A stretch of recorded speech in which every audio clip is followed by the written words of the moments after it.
In 1868, the United States government signed a paper. This paper was the Fort Laramie Treaty. The government promised the Black Hills to the Lakota people. The promise was supposed to last forever. The government said no white men could go there. The army was ordered to keep miners out. But under the ground, there was a yellow metal. This metal would make the government break its own law. It would change a wild camp into the financial center of America. When people hear the name Deadwood, they think of gunfights. They picture Wild Bill Hickok sitting in a saloon. They think of outlaws and murders. The television shows focus on these violent acts. But the true story of Deadwood is much quieter. It is a story about a giant hole in the earth. This hole held more gold than any other place in the United States. The famous murders were just small events on the surface. The real power in Deadwood came from a mine called Homestake. The gold from this mine built banks. It paid for buildings in big cities. It shaped the money system of the whole country. To understand the secret of Deadwood, we must look away from the pistols. We must look at the rocks. The ground in the Black Hills held a secret that would test the laws of men. It would force the government to break a secret promise. It would take wealth from lone workers and give it to rich businessmen. The journey to find this gold was filled with danger and hard choices. The path to the gold went straight down into the dark earth. The answers were not in the dirt. The answers were hidden deep inside the hard stone. The trouble started in the summer of 1874. The government sent an army unit into the Black Hills. The commander was George Armstrong Custer. He led 1,000 soldiers. The army had no right to be there. The land belonged to the Lakota tribe. Custer said he went to find a place for a new army fort, but many people knew he wanted to look for gold. Custer took scientists with him. One scientist found small pieces of gold in a creek. Custer sent a message to the newspapers back east. He wrote that the hills were filled with gold. He said a person could make a living just by picking it up. This news spread fast across the country. The government tried to stop the miners. The army was ordered to keep people out of the Black Hills. But the promise of gold was too strong. Thousands of men left their jobs. They left their farms. They rode wagons into the sacred hills. They ignored the army soldiers. They ignored the treaty. The army could not stop them. There were too many miners. By the winter of 1875, a small camp formed in a deep canyon. They named it Deadwood. The men came looking for gold in the water. This is called placer mining. They used metal pans. They used rockers. They shoveled dirt into the water. The heavy gold fell to the bottom of the pan. They found some gold this way, but the gold in the water ran out very fast. The men started to fight over the good spots. The camp became a dangerous place. The miners did not know that the best gold was not in the water. It was locked inside solid rock. The men in Deadwood were looking in the wrong place. The dirt gave them a little money for a short time. The rock held a fortune for a lifetime. The men who stayed in the water would go broke. The men who looked at the rock would change history. Everything the miners thought they knew about finding gold was wrong. In April 1876, two men changed everything. Their names were Fred and Moses Manuel. They were miners from California. They had spent years digging in the hard rock of the Sierra Nevada mountains. They knew how to look at the ground. They looked at a large rock formation near Deadwood. The rock was dark and heavy. They saw a faint line of yellow in the stone. They knew this line was a vein of gold. On April 9, 1876, they dug a small hole into that rock. They followed the yellow line. They found a thick vein of gold inside the slate. They named their claim the Homestake. This was the exact moment the secret of Deadwood was born. This was not just a lucky find. This was a massive, solid vein of gold going deep into the earth. The Manuel brothers had a big problem. They found the gold, but they could not get it out of the ground. Placer mining uses water to wash gold out of loose dirt. Hard rock mining is totally different. You have to break the solid rock with heavy hammers and drills. You have to put the broken rock into buckets. You have to pull the buckets up to the surface with a rope. Then you have to crush the rock with heavy stones to get the gold out. This requires machines. It requires wood for buildings. It requires thick iron rods for drills. It requires strong ropes. The Manuel brothers did not have enough money for any of this. They needed thousands of dollars. They only had a little bit of cash. Life in the mining camp was very expensive. A simple shovel cost $10. A bag of flour cost $20. Word of the Manuel brothers' find traveled fast. Miners rushed to the area around the Homestake claim. They bought the land right next to the brothers. They started digging their own holes in the rock. They called these claims the Golden Terra, the Dakota, and the Imperial. But they all hit the same problem. They needed money to buy machines. A man named George Hurst heard about the Homestake Mine. Hurst was a businessman from California. He had made a lot of money in silver mines. He understood hard rock mining. He knew that a deep gold vein could make a person very rich. He knew it took money to make money. Hurst had money. He formed a group with two other rich men. Their names were James Hagen and Lloyd Tevis. These three men had a lot of power in the business world. Hurst sent a man named Samuel McMaster to Deadwood. McMaster was told to buy the Homestake Mine. Hurst also wanted to buy all the land around it. This was a smart business move. If Hurst owned all the land, he would own the entire gold vein. The vein went deep into the earth. It did not stop at property lines. If other men owned the land next door, they could steal the gold by digging under the Homestake claim. McMaster met with the Manuel brothers. The brothers were tired. They were out of money. They could not buy the machines they needed. They agreed to sell their claim. In July 1877, George Hurst and his partners paid $70,000 for the Homestake claim. Then they paid more money to buy the Golden Terra claim. They bought the Dakota claim. They bought the Imperial claim. James Hagen handled the business papers in San Francisco. In total, they spent over $100,000. This was a massive amount of money in 1877. This purchase created a huge controversy in Deadwood. The local miners were angry. The miners who sold their small claims got a few $1,000s. They thought they made a good deal. They did not know how big the gold vein really was. They did not know it went down for thousands of feet. They did not know it would produce gold for 100 years. Hurst took all the risk. He paid a large sum of money for a hole in the dark ground. But the risk paid off very quickly. The miners who sold their land watched in shock as Hurst brought in machines. He brought in steam engines. He brought in iron drills. He brought in teams of workers. The lone miner with a pan was pushed out. The rich businessman with machines took over. This was the end of the wild miner era in Deadwood.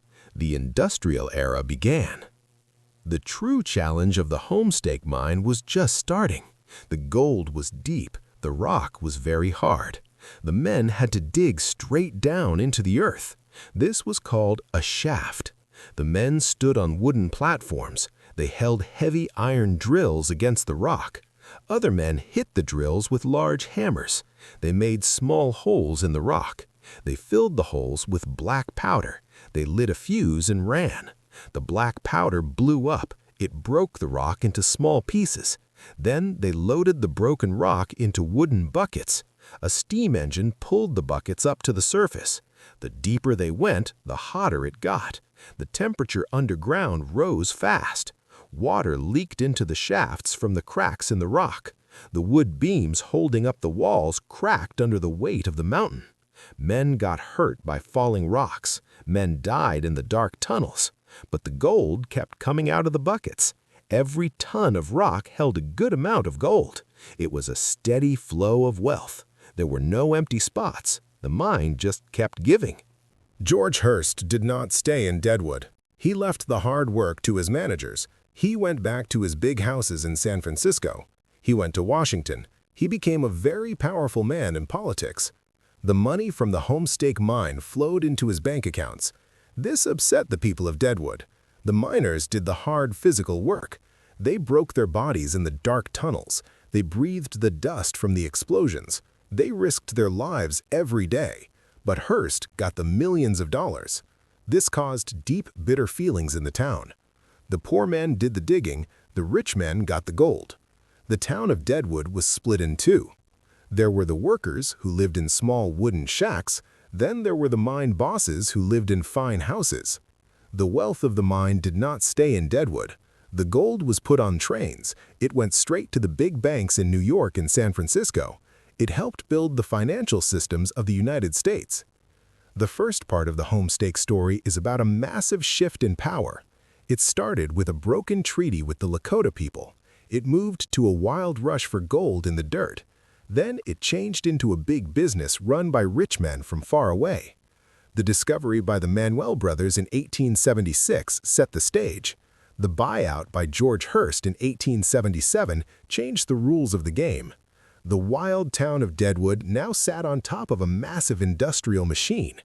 But the machine was just getting started. The mine was still very shallow in 1877. The true depth of the Homestake Mine had not been reached. The amount of money it would produce was beyond what anyone could guess at that time. The simple steam engines and black powder used in 1877 were not strong enough for the future. The men needed better ways to dig through the hard rock. They needed better ways to pump the hot water out of the deep shafts. They needed to go deeper than any man had gone before in the United States.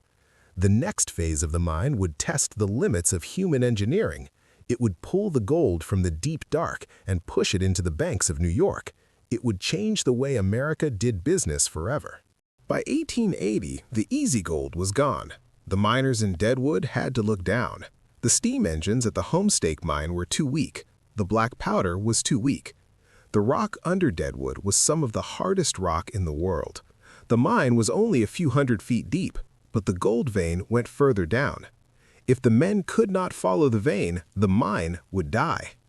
George Hearst needed a solution. He needed a man who understood machines and rock. In 1880, Hearst hired a young man named John Hayes Hammond. Hammond was a mining engineer. He went to work in the dark tunnels of the Homestake Mine. Hammond saw the problems right away. Men were swinging hammers by hand. They were making slow progress. The mine was hot. Water dripped from the ceiling. The wooden beams groaned. Hammond knew the mine needed new technology to survive. Hammond brought in a new tool. It was called the compressed air drill. This machine changed everything. Before the air drill, two men had to hit a steel rod with heavy hammers. They did this for 10 hours a day. It took a long time to make a hole in the rock. The air drill did the work of many men. It used a piston driven by compressed air. The air was pumped down from the surface through long rubber hoses. The drill bit into the hard slate very fast. The miners could make deeper holes. They could put more dynamite into the rock. Dynamite was stronger than black powder. It broke more rock at one time. The mine moved faster. But the air drill brought a new danger. The drill kicked up fine rock dust. The dust filled the narrow tunnels. The miners breathed the dust into their lungs. They had no masks. The dust sat in their lungs and made them sick. This sickness was called silicosis. It slowly stopped the miners from breathing. Many men died from this dust over the years. The mine got more gold, but it took a heavy price from the workers. At the same time, the mine kept going deeper. The deeper they went, the more water they found. Underground streams broke into the tunnels. The water poured in fast. The steam engines on the surface could not pump the water out fast enough. The mine was in danger of flooding. If the water won, the mine would close. The answer to the water problem did not come from a better pump. It came from a completely new kind of power, a power that most people had never seen. In the late 1880s, a man named Thomas Edison was building electrical power plants in the eastern cities. Hammond followed Edison's work. Hammond had a bold idea. He wanted to bring electricity to the Homestake Mine.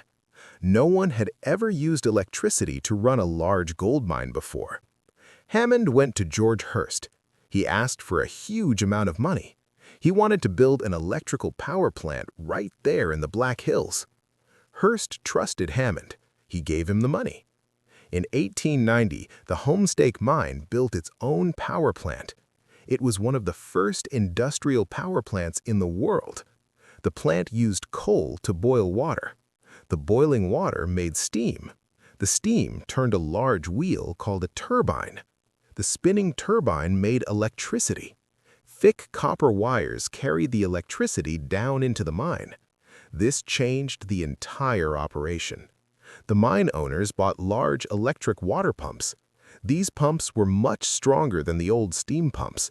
They pushed thousands of gallons of water out of the mine every minute. The floods stopped. The tunnels stayed dry. Electricity also brought light. Before this, miners worked in the dark. They used small candles stuck to their hats. The candles did not give much light. The miners could not see the cracks in the rock above their heads. Sometimes rocks fell on them. The mine owners hung electric light bulbs in the tunnels. The lights were very bright. The miners could see every corner of the rock. The work became safer. The mine could now run 24 hours a day. One team of miners worked all day, another team worked all night. The amount of rock pulled out of the earth doubled. The Homestake Mine was in a small valley right next to Deadwood. This valley had its own name. It was called Lead. Lead became a company town. The Homestake Company owned most of the houses. The company owned the stores. The company owned the hospital. The miners had to buy their food at the company store. The prices were high. If a miner got hurt in the mine, the company doctor fixed him, but the miner had to pay for the doctor out of his own wages. The workers lived in small wooden houses. The bosses lived in large homes on the top of the hills. The gap between the rich owners and the poor workers grew wider every year.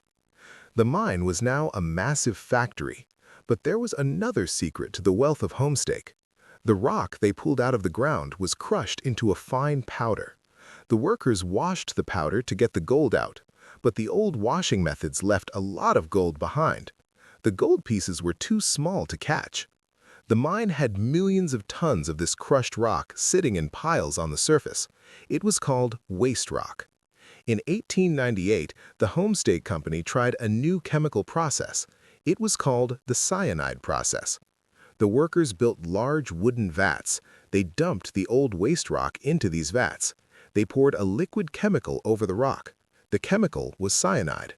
The cyanide liquid soaked into the rock dust. It stuck to the tiny pieces of gold. Then the workers drained the liquid into special tanks. They added zinc to the liquid. The zinc pushed the gold out of the liquid. The gold fell to the bottom of the tank. This process saved millions of dollars. The company got pure gold out of rocks they had thrown away years before. The waste rock was not waste at all. It was a hidden bank account. By 1900, the Homestake Mine was the king of American gold. The main shaft went down over 2,000 feet into the earth. The mine had hundreds of miles of tunnels. It employed over 2,000 men. The mine produced millions of dollars in gold every year. This gold did not stay in South Dakota. It went directly to the stock market in New York.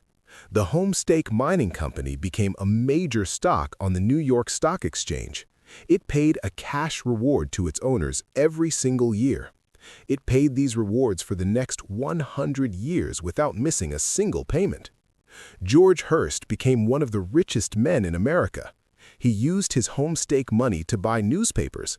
He bought millions of acres of land. He bought a giant house in Washington.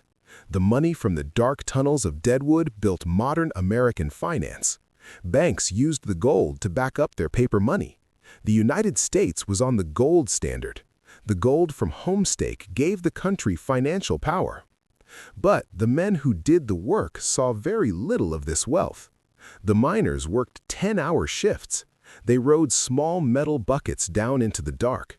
The temperature at the bottom of the mine was over 100 degrees. The air was thick with dust and smoke from the dynamite. They drank hot water from metal canteens. They ate cold food in the dark tunnels. If a man got sick, he lost his pay.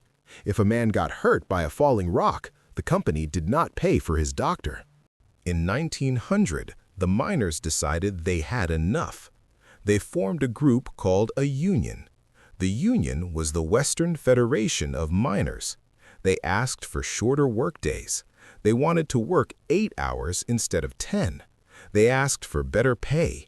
They asked for safer conditions. John Hayes Hammond, the man who brought the modern machines, refused the workers. He did not want unions in his mine. Hammond believed the company should have all the power. The tension between the workers and the rich owners grew. The union called for a strike. The miners stopped working. They walked out of the mine. The Homestake Company fought back hard.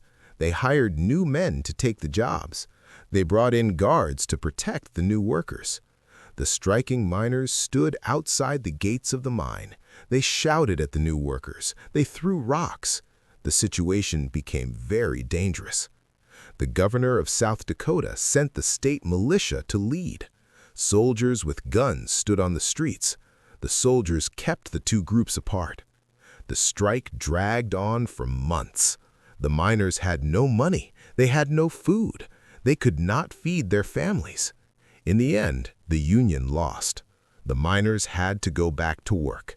They did not get their 8-hour day. They did not get better pay. The company won the battle. The miners felt defeated. The story of Deadwood is a story of two different worlds. On the surface, the town had saloons and gunfights. But under the surface, there was a quiet, massive machine. The Homestake Mine took the wealth of the earth and sent it to the big cities. It made a few men very powerful. It gave the United States a strong financial base. But it did so at a high human cost. The mine went deeper and deeper. The men stayed poor. The yellow metal changed hands. It went from the dark rock to the bright vaults of the banks. The real secret of Deadwood was never the violence in the streets. The real secret was the steady, loud noise of machines breaking rock deep under the ground. It was the sound of America building its financial future on the backs of ordinary men.